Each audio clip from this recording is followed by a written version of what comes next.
रामचंद्र जी की शपथ सुनकर और मुनि जनक जी जब सचा गए, जब उनके कुछ उत्तर देते नहीं बनता है, तो सभी सभा जो कि श्री रामचंद्र जी की कुटिया में चित्रकूट में मंदाकिनी के किनारे राज समाज, माताएं, ऋषि मुनि, साधु संत समाज, नगरवासी और जो सेना के सैनिक सभी जिसकी चर्चा कुटिया में हो रही है, जब भरत जी से बोलने के लिए कहा जाता है तब सारा समाज मौन हो जाता है। तब श्री भरत जी महाराज जो कि दोनों हाथों को जोड़कर श्री रामचंद्र जी तथा जनक जी, गुरु वशिष्ठ जी और साधु संत सबसे विनती करके कहते हैं कि आप सभी मेरे इस अत्यंत अनुचित बर्ताव को क्षमा कीजिए, क्योंकि छोटे मुख से और दृष्टापूर्वक वचन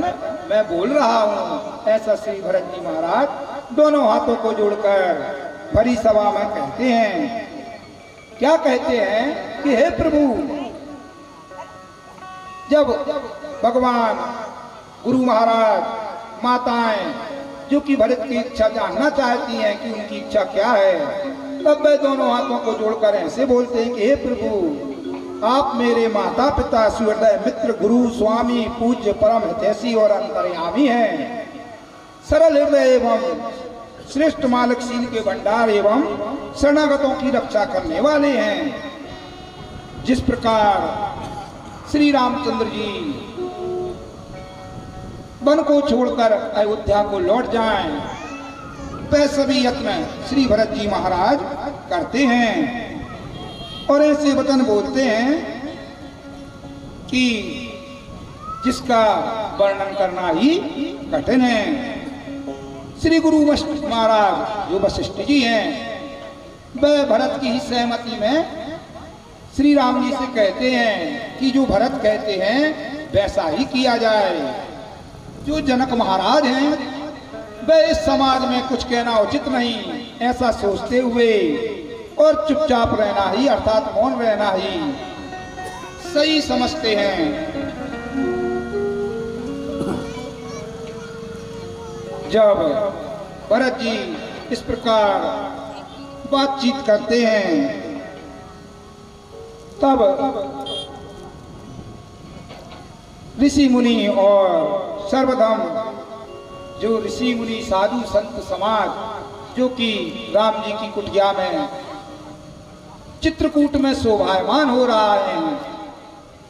वह सभी अनेकों धर्म, इतिहास और भी जो शास्त्र संबद्ध बातें रहती हैं, वह राम जी और भरत जी को पूर्णतः वह सभी बतलाते हैं। तब मानो श्री रघुनाथ जी की वाणी सुनकर, जो कि मानो प्रेम रूपी समुद्र के मंथन से निकली हुई अमृत से सनी हुई थी,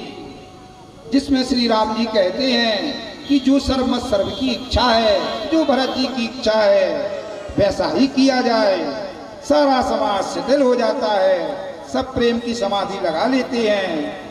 जिसे दशा देखकर सरस्वती भी अपनी चुप्पी साध लेती हैं। जब श्री भरत जी महाराज को राम जी की वाणी सुनकर परम संतोष हो जाता है, अर्थात वह स्वामी के अनुकूल होते हुए उनके दुख और दोष जिनके कारण मोह मोल लिया, वे उन्हें छोड़कर भाग जाते हैं। उनका मुख दुख से हटकर प्रसन्न हो जाता है और उनका सारा जो मन का विषाद है श्री भरत जी महाराज का, वह सारा मिट जाता है कि मानो गूंगे को जैसे सरस्वती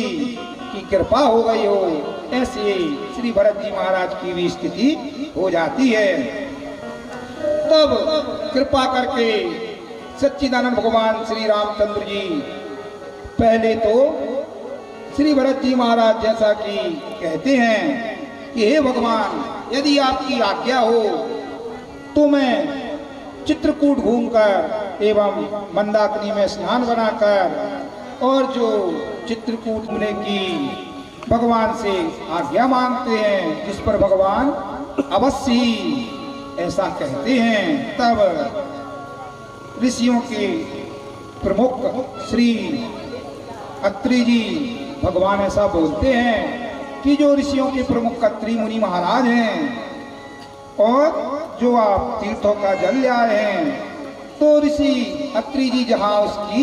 आज्ञा दें वहीं जाकर आप वह तीर्थों का जल स्थापित कर देना। ऐसा श्री भरत जी महाराज को श्री कृपानिधान दया की खान बनाई कर कारण की कृपा करने वाले सच्चिदानंद भगवान प्रभु बतलाते हैं कि भरत अत्रि अनुशासन पाई, जल भाजन सब दिए चलाई, सानुज आपू अत्रि मुनि साधु, सहित गए जाए कूप अगाधु। भरत जी अत्रि मुनि की आज्ञा पाकर कूप अब कहीं लोगा, अति पावन तीरथ जल योगा, प्रेम सने निमज्जत प्राणी, हो यही विमल करम मन बानी। श्री अत्रि मुनि महाराज कहते हैं जय हो। तब भरत जी जो कि 5 दिनों में सब तीर्थों के स्थानों के दर्शन करते हुए एवं भगवान विष्णु और महादेव जी का सुंदर यश कहते सुनते हुए जब 5 दिन बीत जाते हैं और संध्या हो जाती है, भरत शील गुरु सचिव समाजु, सकुच स्नेह विवश रघुराई, कि प्रभु करी कृपा पावरी दीनी, और सारदु भरत शीश धर